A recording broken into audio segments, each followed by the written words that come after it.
to have a candidate in place for governor? As soon as possible.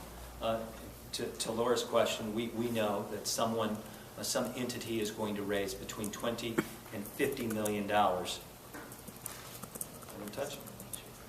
Between $20 and $50 million in the governor's race on the Republican side of the aisle. It will be commonplace unless a constitutional amendment is ratified. That will be the norm. The largest states in the country. And we just witnessed $40 million spent on a U.S. Senate race. It's unheard of up until this cycle.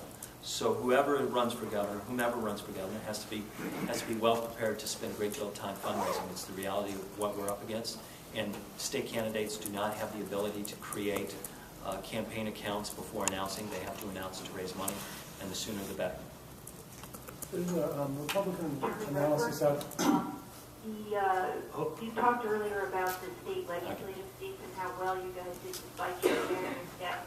And in the congressional seats, it seems that the Republicans pretty much won all the ones that they had allotted for themselves. Do you have any thoughts on that and on issue 2 in the state? Could I ask who's speaking? Sabrina from the Plain Dealer. Congratulations, Sabrina. Oh, thank you. You're welcome.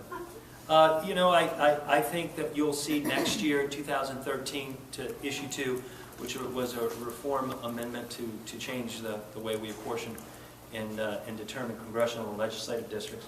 I think there'll be an additional effort in 2013 to place something on the ballot that will speak to the importance of reforming the gerrymandering process. Betty Sutton, with a great deal of wind in her face, came very close to upsetting and defeating Jim Renacci. And of course, Charlie Wilson came close over on the river against Bill Johnson. These are districts drawn by Republicans. And admittedly so, Bob Bennett, the chairman of the Republican Party, worked closely with Speaker Batchelder and John Boehner to draw districts that would benefit Republicans. I always get a smile when Bob Bennett describes Ohio as a centrist right state. Well, today it is not a centrist right state.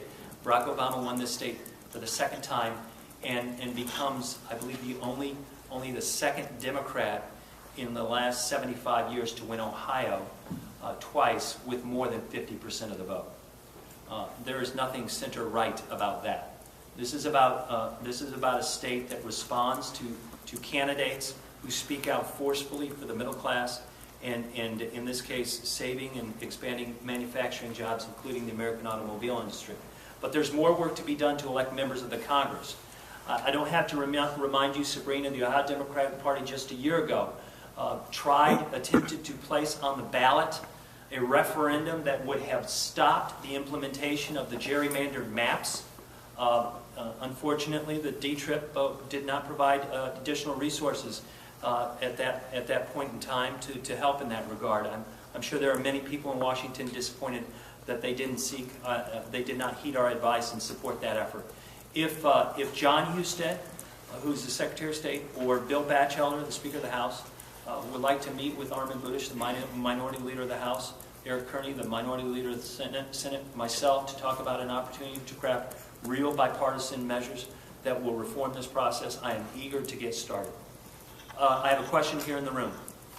I was going to say there's a Republican analysis out there today suggesting that they did everything they could do in Ohio, ground mounts, but you were more successful with ground operation, in particular African-American turnout, partly because of the early weekend voting. I'm wondering if you share that analysis or not. Well, I appreciate the comments and the compliments by my friends at the Republican Party, albeit overdue. I would agree. We just flat out have a better organization. We were more prepared and we were better funded. But it goes to the point of a heated primary. We did not have one, they did. That cuts both ways. You create more opportunities to have registered Republicans participate in the state of Ohio, and you have pollsters who start to quote different polls based on voter registration, which is largely meaningless in Ohio when you're taking one cycle snapshots. In the case of Mitt Romney's campaign, because of a late nomination, securing the nomination, he was unable to build infrastructure in the state of Ohio. We've had 4 years. It means a great deal. Additionally, there was a heated battle for chairman of the Republican Party that I think was distracting to Bob Bennett and formerly to Kevin DeWine, and time and energy were wasted on their side. I just think infrastructure, especially infrastructure within established party framework, helps candidates a great deal in winning in places like Ohio, where you just simply cannot buy your way into a seat through 30-second commercials. And because the cultivation that occurs when we're working with our constituencies and then the get out the vote effort, we can overcome the, in this case, the adversity of $40 million. Follow up? Real quick to jump in, Ben, can we ask people on the phone to mute their calls? It's interfering with the signal. Can I ask, if you're not asking a question on the phone, to mute your line at *6 because it's interfering with a couple of cameras here? But jump on when you have a question. I apologize. There's a follow-up here. The main thing was just whether you agree that it's accurate that African American turnout specifically was up significantly from 4 years ago, whether that was a factor in what happened this year. The question was regarding African American turnout and whether or not that benefited Democrats. It was up from 4 years and it was up over 4 years ago. Frankly, I don't know the answer to that question because we've not extrapolated those constituencies out, but I will tell you this. In Cuyahoga County, I believe we're going to hit 70 to 71%. The turnout levels of 2008. But because it's a percentage level, there was erosion in the population because of the declining number of people who live in Cuyahoga County. So that means fewer African Americans, obviously, who would have voted compared to 2008. But if you look at a percentage, we've done very well in urban communities, among African Americans, young people, Latinos, and other core Democratic constituencies. More work's always needed to turn out the vote. If you turn out 60%, you want to turn out 70% and beyond. And we're quite optimistic and eager to continue going about that effort. I believe that the President's core constituencies, the so-called Ascendant Coalition of 2008,